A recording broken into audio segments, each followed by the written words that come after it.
There are many people who feel that it is useless and futile for us to continue talking peace and non-violence against a government whose reply is only savage attacks on an unarmed and defenseless people.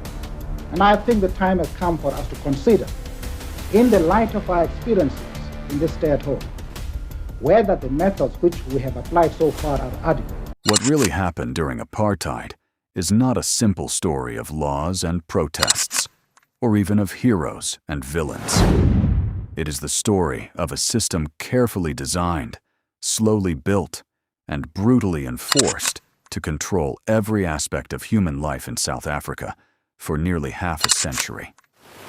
It is also the story of resistance, quiet, loud, organized, and chaotic, by millions of people who refused to accept that their existence could be reduced to a category on a government document.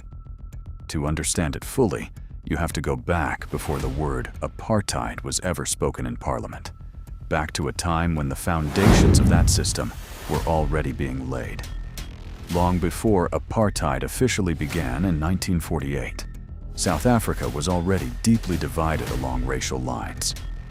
The roots stretch back to colonial encounters in the 17th century, when European settlers, first the Dutch, then the British, arrived and began to claim land that was already occupied by African communities. Over time, conquest, displacement, and economic control became normal tools of governance. By the early 20th century, when the Union of South Africa was formed in 1910, Black South Africans had already been largely excluded from political power. They could not vote in most regions. They had limited rights to own land, and their labor was tightly controlled to serve the needs of mines and farms owned by white elites. One of the most important laws before apartheid was the Natives Land Act of 1913. This law restricted Black South Africans to a small fraction of the country's land, about 7% at the time, later expanded slightly, but still grossly unequal. Families were uprooted, livelihoods destroyed, and entire communities were forced into overcrowded areas that could not sustain them. This wasn't just economic policy, it was social engineering. It created a system where Black people would be dependent on white-owned industries for survival, especially the mining sector, which became the backbone of South Africa's economy. By the 1940s, these inequalities were already deeply entrenched. But what happened in 1948 changed everything. That year, the National Party, representing primarily Afrikaner interests, won the general election. They campaigned on a platform of apartheid, a word meaning separateness in Afrikaans. But apartheid was not just about separation.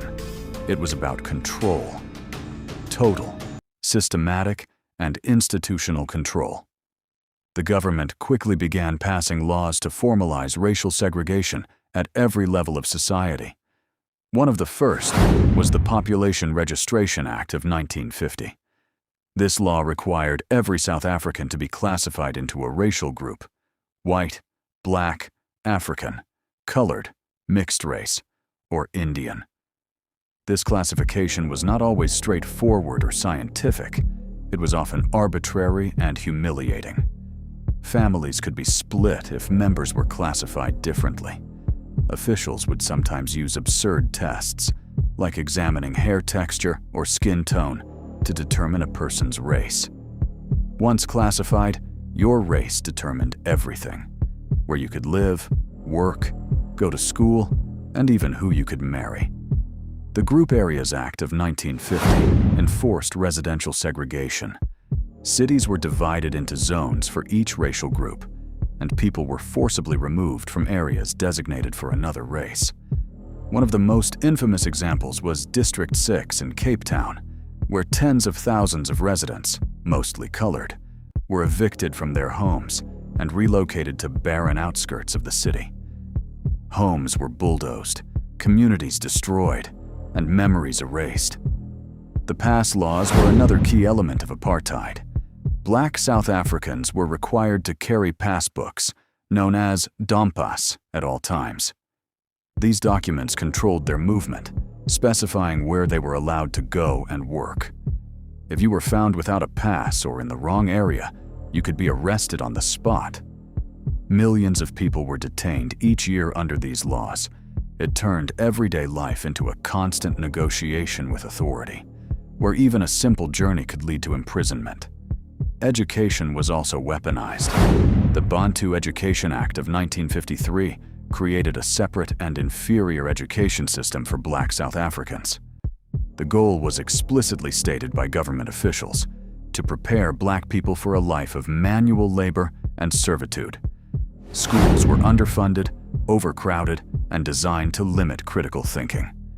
One official famously said there was no place for Black people above certain forms of labor.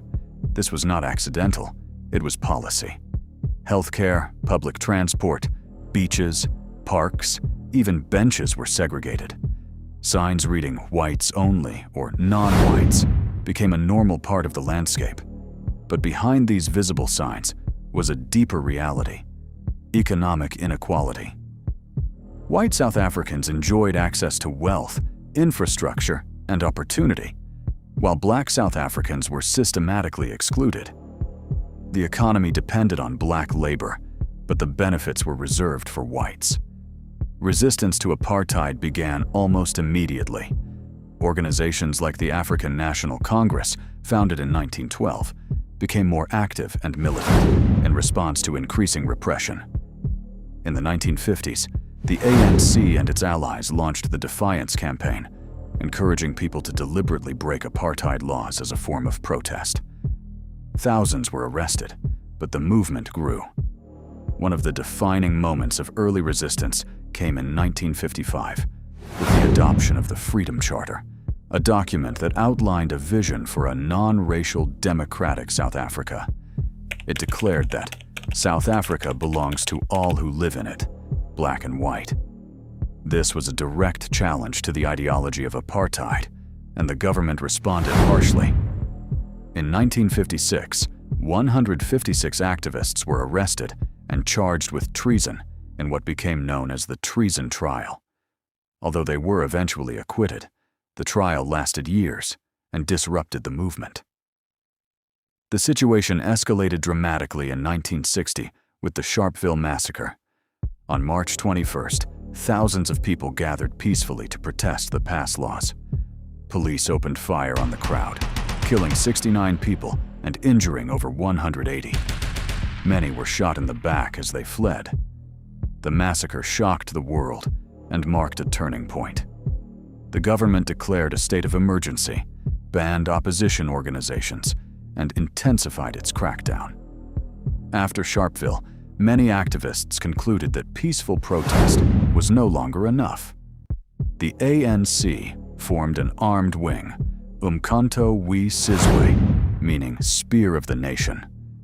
They began sabotage campaigns targeting government infrastructure. Leaders like Nelson Mandela became central figures in this new phase of resistance. Mandela was arrested in 1962 and later sentenced to life imprisonment during the Rivonia trial in 1964. His imprisonment would become a global symbol of the struggle against apartheid. Throughout the 1960s and 1970s, the apartheid state tightened its grip. Surveillance increased, censorship was enforced, and dissent was brutally suppressed. But resistance did not disappear. It adapted. New movements emerged, including the Black Consciousness movement, led by Steve Biko. This movement emphasized psychological liberation and pride in Black identity. It encouraged people to reject the internalized inferiority imposed by apartheid. In 1976, a new generation of resistance exploded onto the streets. The Soweto Uprising began as a protest by school students against the imposition of Afrikaans as a medium of instruction. What started as a student march quickly turned into a nationwide revolt. Police responded with violence, killing hundreds of young people. Images of children being shot spread around the world, intensifying international outrage.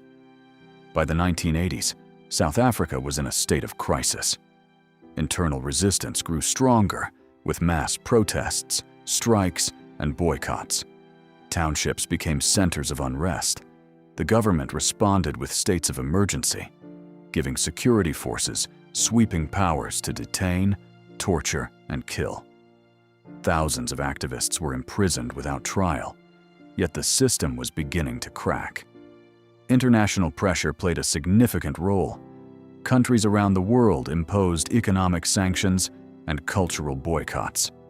South Africa became increasingly isolated. Companies withdrew investments, artists refused to perform, and sports teams were banned from international competitions. The cost of maintaining apartheid, economically and politically, was rising. Inside the country, negotiations slowly began. By the late 1980s, it was clear that apartheid could not continue indefinitely. In 1990, President F.W. de Klerk announced the unbanning of political organizations and the release of Nelson Mandela after 27 years in prison. This marked the beginning of the end. The transition was not smooth. Violence continued, often fueled by political rivalries and state involvement. But negotiations persisted, leading to the first democratic elections in 1994. For the first time, all South Africans could vote. Nelson Mandela was elected president, symbolizing a new era. But the end of apartheid did not erase its impact. The system had shaped generations, created deep inequalities, and left scars that remain visible today. Economic disparities persist, and many communities still struggle with the legacy of forced removals, poor education, and limited opportunities. What really happened during apartheid was not just a series of laws. It was a system that sought to define human worth based on race and enforce that definition with the full power of the state. It affected where people lived, how they loved, what they learned, and what they could dream of becoming. It was maintained through fear, violence, and control, but it was ultimately challenged and dismantled by the resilience and determination of those who refused to accept it.